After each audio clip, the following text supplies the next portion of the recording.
Right, come here a minute. Keir Starmer was Director of Public Prosecutions. We've talked a lot about the Daily Mail today, and we're going to talk about it a little bit more. Keir Starmer was Director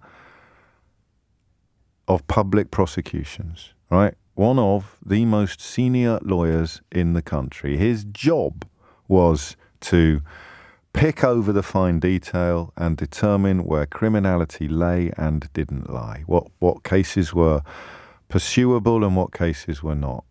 I was pretty confident that there was no earthly way, because he's not a cynical politician, there was no earthly way that he was going to make that pledge to resign in the event of being fined unless he had brought every single one of his loyally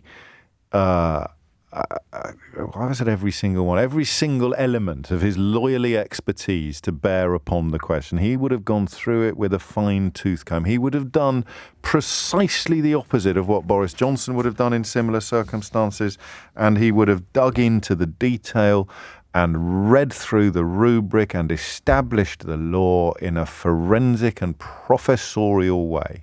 And then he would have concluded that he had absolutely nothing to lose or indeed even risk by saying, look, if I'm found to be guilty of that which Boris Johnson is guilty of, then I will actually resign. And he was right. Here's the full statement. Following the emergence of significant new information, an investigation was launched by Durham Constabulary into a gathering at the Miners' Hall in Red Hills, Durham on the 30th of April 2021. That investigation has now concluded. A substantial amount of documentary and witness evidence was obtained, which identified the 17 participants and their activities during that gathering. Following the application of the evidential full code test, it has been concluded that there is no case to answer for a contravention of the regulations due to the application of an exception, namely reasonably necessary work. Accordingly, Durham Constabulary will not be issuing any fixed penalty notices in respect of the gathering, and no further action will be taken. The investigation has been thorough, detailed and proportionate. The final evidence supplied by participants from the local constituency was returned to Durham Police on the 5th of July and analysed by investigators against all the evidence before the investigation was concluded on the 8th of July 2022.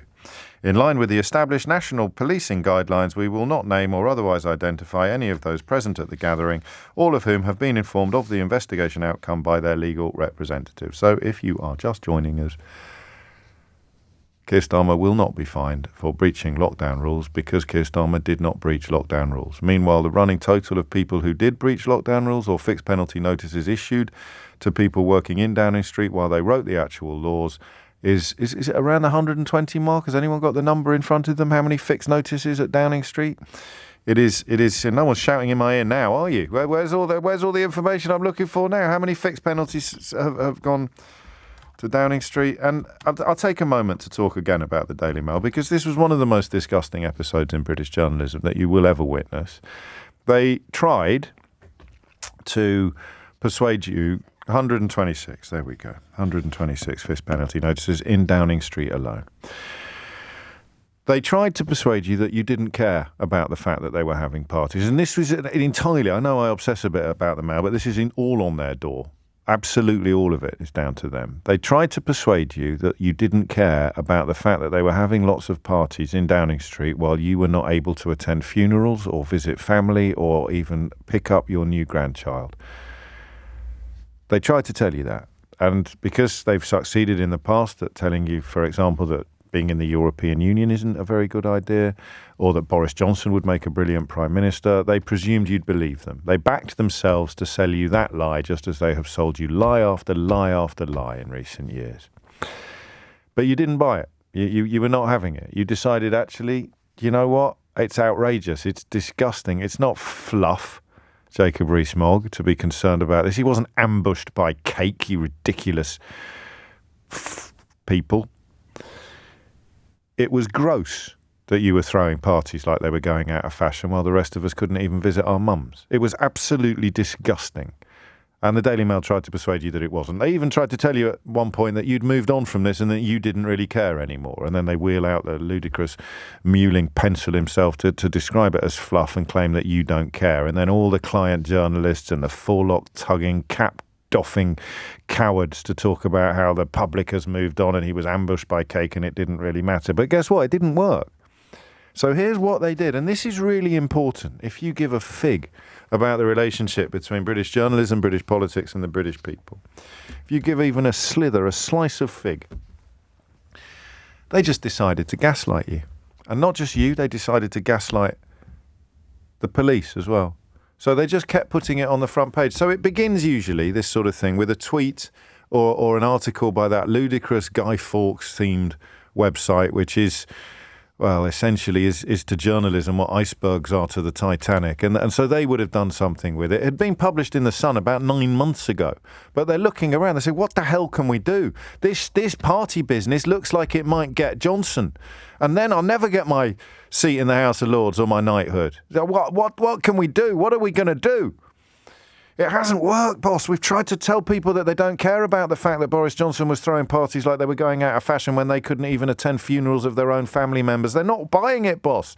What are we going to do? Right, well, what are we going to do? Okay, so they're not doing that. We've tried the fluff test. Rees-Mogg's failed again.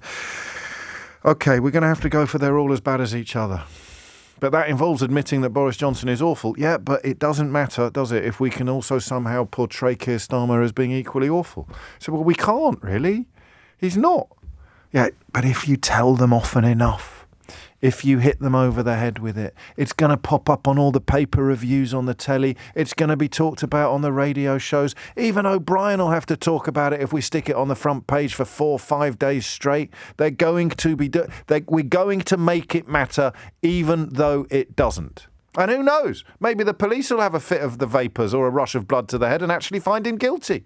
We know it doesn't matter. We know that Keir Starmer is not even accused with this pathetic little picture that was taken illegally from someone trespassing on land they weren't supposed to be on. We know it's a non-story. If it was a story, it would have floated when it was first published last year. But our contempt for the British public, as editors of the Daily Mail, our contempt for the British public is so complete and so immense that we're going to gaslight them with this as well. And it won't work if we only put it on one front page. It won't work if we only put it on 2 front pages. It won't even work if we stick it on 5 front pages, because they're not that stupid, they're not that gullible, they're not that credulous. So here's what we're going to do, lads. We're going to stick it on the front page of the best-selling newspaper in the country for 2 straight weeks.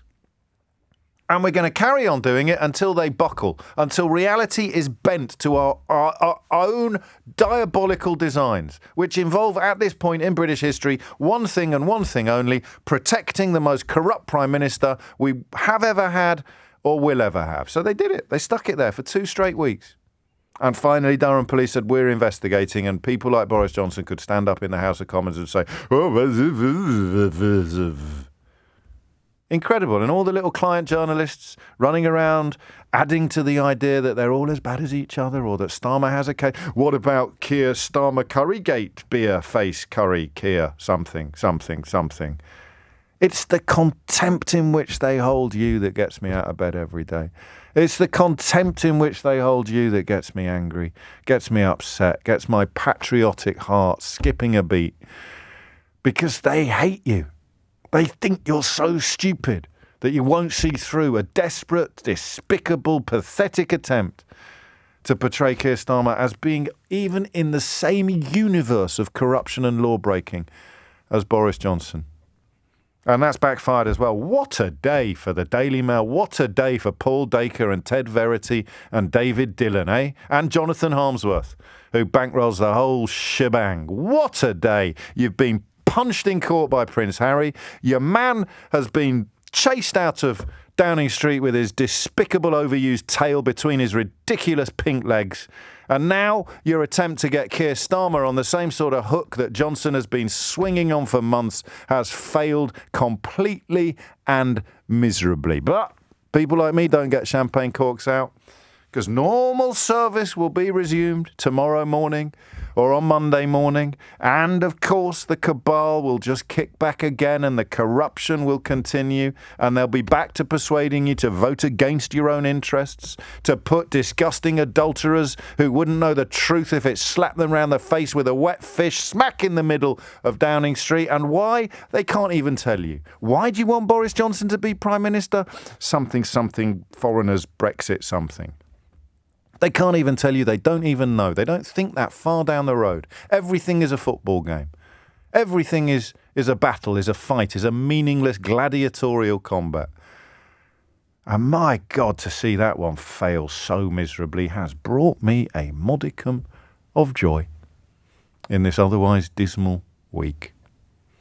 Keir Starmer and Angela Rayner have always been clear that no rules were broken in Durham. The police have completed their investigation and have agreed, saying that there is no case to answer. Keir Starmer will be making a statement this afternoon and will take questions from the media. What a day. Prince Harry defamed in court today to find out the Mail on Sunday defamed him. Why? Clicks and giggles. Boris Johnson, finally hoist by the petard of his own epic corruption. 50 things one newspaper's put together. We could probably double it if it wasn't for the fact that Sheila Fogarty is expecting to start work in 15 minutes, quite correctly. We could easily double it. We could double it with our eyes shut.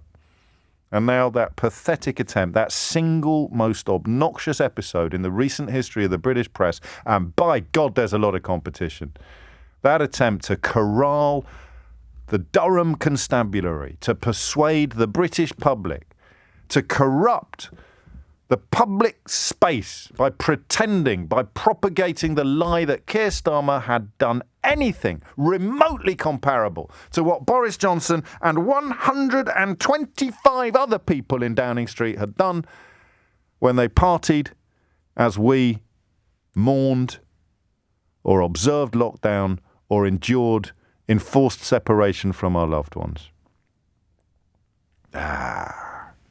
Tony Benn. You never win. You never, ever win. You just got to keep pushing. Because if you don't push back against these people and these papers and these politicians, this week you just got a little glimpse of what would happen.